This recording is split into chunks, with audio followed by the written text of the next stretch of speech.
So this idea that we can stop thinking is just not possible. It's not made like that. It's not constructed that way.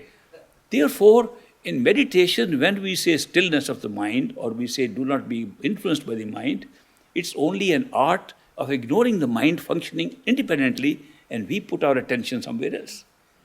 So we can shift the attention from the thought into something else.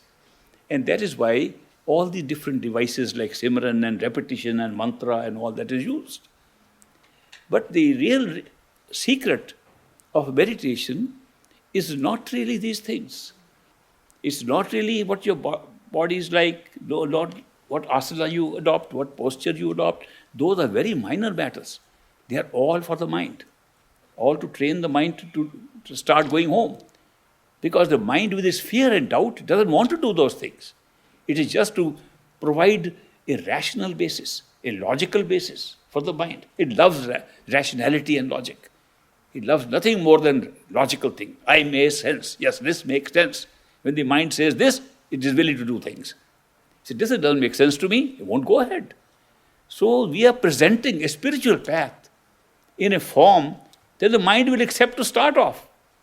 After that, of course, you begin to discover yourself. Oh, this is not the real path. The real path is of love and devotion, which is being pulled by the soul. It's a pull. Meditation has two parts.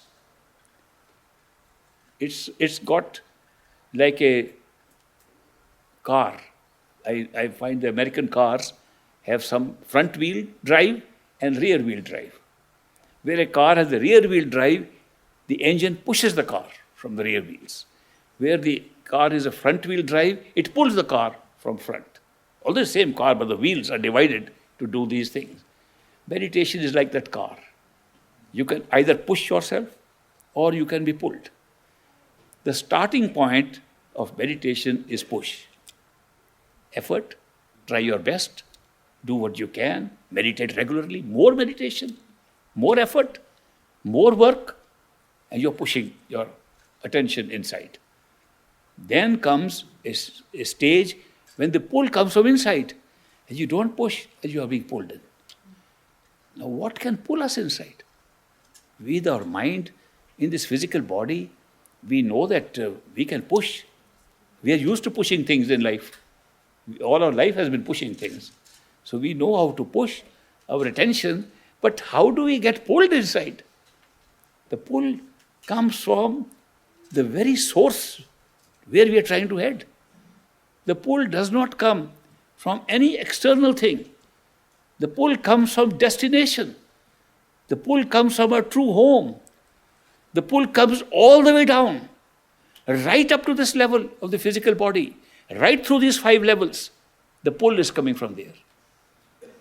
What form will a pull take like this? Something is pulling us so strongly. Do we have any simple, crude example of that pull? The only crude example I can think is the love that we experience with people. When you love somebody, you're pulled. Love is pulling. You can't wait to go and see. What is pulling you? Love. It's the same love that pulls from inside. But who is calling us? Who is loving us? There must be somebody loving us so strongly that can pull us through all these levels of devolution that I talked about, who can pull us through the astral, causal, spiritual stage to totality. It must be arising from totality, that pull. Yes, the pull is of consciousness itself to its source. But how do we know it's consciousness? The whole experience around us is consciousness. How can we differentiate? Now, to help us be pulled, the consciousness has set up a rope down right to the bottom, going through all the stages without break. If we catch hold of that rope, we can climb that rope and be pulled. Not that we have to climb the rope. The rope is there for us to hold on to, and we are pulled up. This pull, how do we recognize the rope? What kind of rope is this?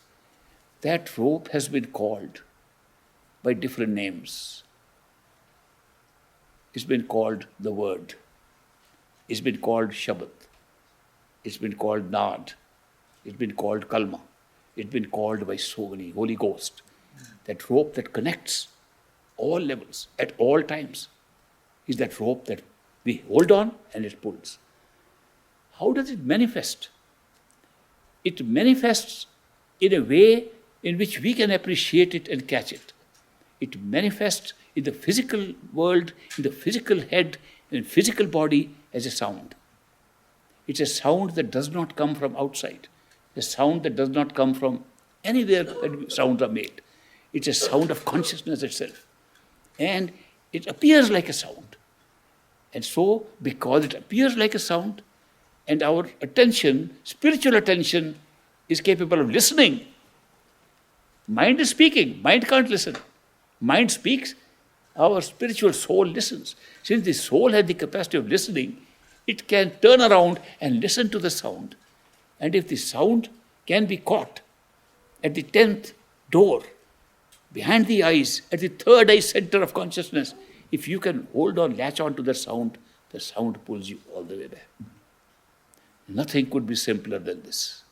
Nothing could be a better arrangement that we made to go back home than this. To carry a rope with us and go back on it. To carry a sound. Sound is merely a manifestation. It looks like sound to start with. It doesn't remain. It keeps on changing into power, into something ultimately becomes the very source of consciousness. That we are aware because of that sound. That the whole creation is around us, that the mind can function is because of that sound. It's no ordinary sound. It's the essence of creativity. It's the essence of creator. The sound is the manifest form of the creator of totality of consciousness, operating all the way down right up to here. So therefore, all the meditation we do for the sake of the mind, to prepare ourselves, is really going to lead us to that source, which if we hold on to it, we latch ourselves, the attention will be pulled and take us back to. Simplest way, the most wonderful way out of all the yogas, and I studied a lot of them, and I practiced a lot of them. And in my defiant skeptic days, I was very keen to practice everything. And especially after initiation, the great master told me, what I have given you worked for me, you go and look for anything better and take it. I really started looking for everything to get something better. So I did practice a lot of these things. Out of all the yogas that I have gone through, the best yoga is the yoga of the attention lashed onto the sound current, called Surt Shabd Yoga. Surt is attention, Shabd is the sound, and yoga means union with your own true self. This is the Surt Shabd Yoga that I practiced and found it useful. And I recommend it. If I find something better than Surt Shabd Yoga, I'll take it. Even today, I haven't found yet.